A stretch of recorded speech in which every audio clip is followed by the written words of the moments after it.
agar shogird shayxul islom, agar qozidur, andin ustod rozidur, tengri rozidur. Assalomu alaykum.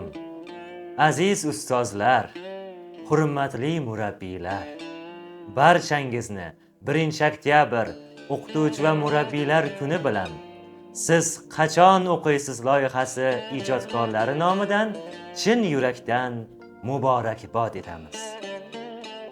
Hayot yo'llarimizda charog'bon bo'lishdan, mamlakatimiz ravnaqi yo'lida mehnat qilishdan hech qachon charchamang. Bugungi "Siz qachon o'qiysiz" loyihamizning bayramona soni yana siz bilan va bugun sizlar bilan o'qituvchi va murabbiylar haqida yozilgan bir asar haqida suhbatlashamiz. Dunyo adabiyotida, o'zbek adabiyotida ustozlar haqida, murabbiylar haqida ko'plab asarlar yaratilgan, she'rlar bitilgan, ash'orlar bitilgan. Shulardan eng go'zallaridan biri o'zbek adabiyotining yirik vakili Luqmon Bo'rixonning Sirli muallim deya nomlangan qissasidir.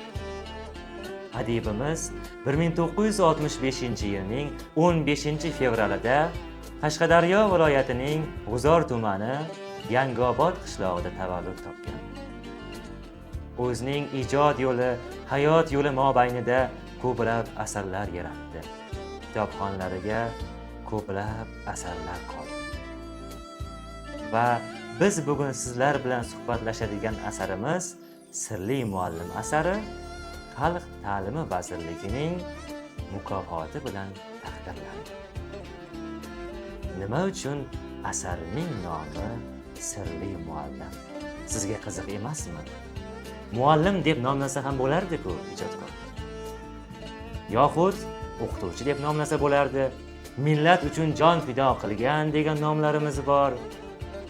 Millat fidoyisi deb nomlasa bo'lar edi.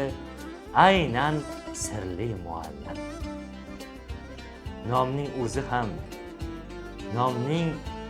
asar nomining o'zi ham bizni o'ziga tortadi. Asar bilan muloqot o'rnatishimizda katta yordam beradi. Asarning bosh qahramoni Najot Qaybulladir. Yozuvchining mahoratini qarang.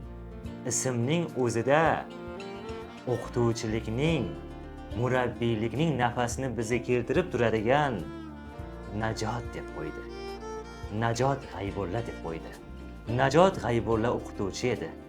Yoshi 30larni qoralagan, ko'rkam, o'ziga qarab yuradigan, yetuk bilim sohibi edi. Bir chekka qishloqning maktabiga boradi va shu yerda, shu maktabda faoliyatini davom ettiradi. Ammo ushbu maktabda faoliyat yuritayotgan Qalqonov direktorimiz Qalqonovni olishimiz mumkin, direktor o'rinbosari Boymurodni olishimiz mumkin. Mas'ul xodimlardan yana biri Norxonni olishimiz mumkin. Ular Najot Qaybullaga ishonishdi. Ular nima uchun Najot Qaybullaga hasad qilishdi? Najot Qaybullada qanday sir bor ediki, hamma o'quvchilar emas, o'qituvchilarning o'zi ham Najot Qaybullaga lol qolishdi. Kelgan kunlarining birinchi haftasidan og'izdan og'izga tushdi. Birinchi haftasidayoq o'quvchilarning e'tiboriga loyiq zot deya ta'rif etildi. Asar qahramonlaridan biri Norxol shunday yozadi. Biz darsni qanday boshlar edik? Darsga kiramiz, o'quvchilardan davomat olamiz, davomatdan oldin 10-15 daqiqa g'ala-qovurni tinchitamiz. Yangi mavzuni o'tishdan oldin esa eski mavzuni so'raymiz. Javob bermagan, tayyorlanmagan o'quvchilarni koyimiz. Shu tarzda dars tugash arafasiga yetganda yangi mavzuni qisqacha bayon qilamiz va shu bilan tanaffus e'lon qilamiz. Qo'ng'iroq chalinadi. Ammo Najot G'aybullaning darsi qanday edi? Najot G'aybulla darsiga kirishi bilan sinf jimjit bo'lib qolar edi. O'quvchilarning bari ustozlarning so'zlarini jon quloqlari bilan tinglashar edilar. Najot G'aybullaning dars o'tish mahoratidan, bu o'zi qayerdan kelib qoldi, qanday o'qituvchi degan xayolotlardan shubhalangan o'qituvchilar esa Najot G'aybullaning darsini kuzatishdan hech charchashmasdi. Asarda e'tiboriga molik, e'tiboriga loyiq joylar, o'rinlar shunday ko'pki, bizning yuragimizdagi alamli dardlar tasvirlanadi. Misol uchun, Najot G'aybulla kelgan maktabda darsliklar yetishmas edi. Qarang, katta bir maktabda, shunday ulug' bir maktabda darslik yetishmas ekan-u, direktordan tortib o'rinbosargacha jim o'tirishar ekan. Chunki yuqoridan buyruq bor-da. Biz sizlarga shuncha darslik ajratganmiz, boshqa berilmaydi degan buyruq bor-da. Qayerdan olamiz biz darsliklarni degan buyruq bor-da. Lekin Najot G'aybulla nima qildi? Qayerdandir kitoblar topib keldi, darsliklar topib keldi. O'quvchilarni ko'nglini ko'taradigan ish qildi. O'qituvchilarni ko'nglini ko'taradigan ish qildi. O'qituvchilarni o'ylantiradigan ish qildi. Endi darslikdan o'tamizmi degan o'qituvchilari bo'ldi. Endi qanday dars beramiz degan o'qituvchilari bo'ldi. Lekin Najot G'aybulla bu bilan to'xtamadi. Uning sohasi geografiya o'qituvchiligi edi. Geografiya o'qituvchisi edi bizning qahramonimiz. Va sinfxonani shunday qildiki, go'yoki siz geografiya darsida emas, balki butun dunyoda kezib yurgandek bo'lasiz. Siz Tinch okeanida yurasiz. Siz tarixning muhtasham obidalarida, Samarqand, Buxoroda bo'lasiz. Amerika Qo'shma Shtatlarida bo'lasiz. Amerikaning qanday yaratilganini o'rganasiz, qanday topilganini o'z ko'zingiz bilan guvoh bo'lasiz. Bu uchun qattiq harakat qildi. Biz o'qituvchilikni, murabbiylikni kimdan o'rganishimiz kerak? Najot G'aybulladan o'rganishimiz kerak. Bugun bizga kim yetishmayapti? Najot G'aybulladaqa, Najot G'aybulladek o'qituvchilar yetishmayapti. Yuragida o'ti bor o'qituvchilar yetishmayapti. O'quvchilarni chin yurakdan sevuvchi, o'quvchilarni o'z farzandlaridek ko'ruvchi o'qituvchilar degan xulosalar keladi. Lekin asardagi Najot G'aybulladek o'qituvchilar ko'p. U sizning ustozingiz. U mening ustozim.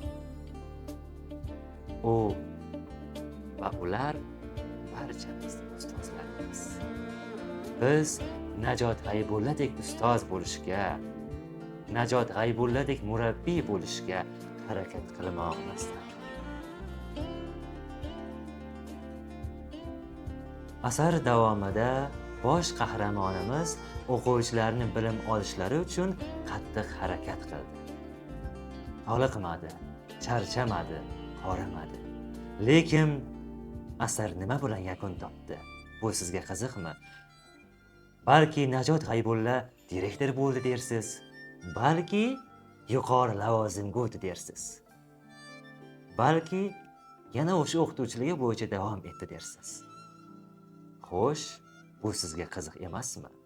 Maktab uchun, o'quvchilar uchun harakat qilgan o'qituvchining keyingi hayoti sizga qiziq emasmi? Qiziqing. Asarni qidiring.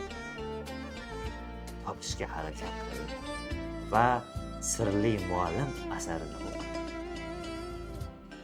Asardagi qahramonlardan o'zingizga tegishli xulosalarni chiqaring.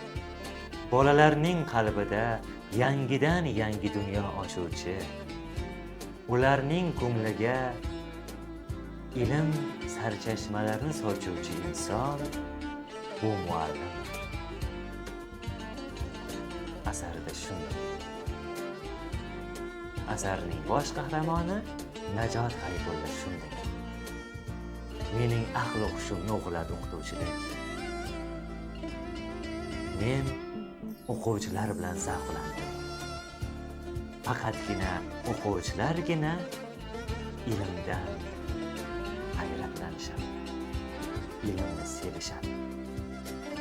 Demak, haqiqiy o'qituvchi bo'lish uchun ham xatolarimizni, qay bir ma'noda aytganda xatolarimizni to'g'rilashimiz uchun ham o'quvchilarga qanday dars o'tish, o'quvchilarni qanday sevish bo'yicha ko'nikma olish uchun ham Luqmon Bo'rixonning Sirli muallim asarini o'qishimiz kerak. Siz Luqmon Bo'rixonning Sirli muallim qissasini qachon o'qiysiz? Siz qachon o'qiysiz?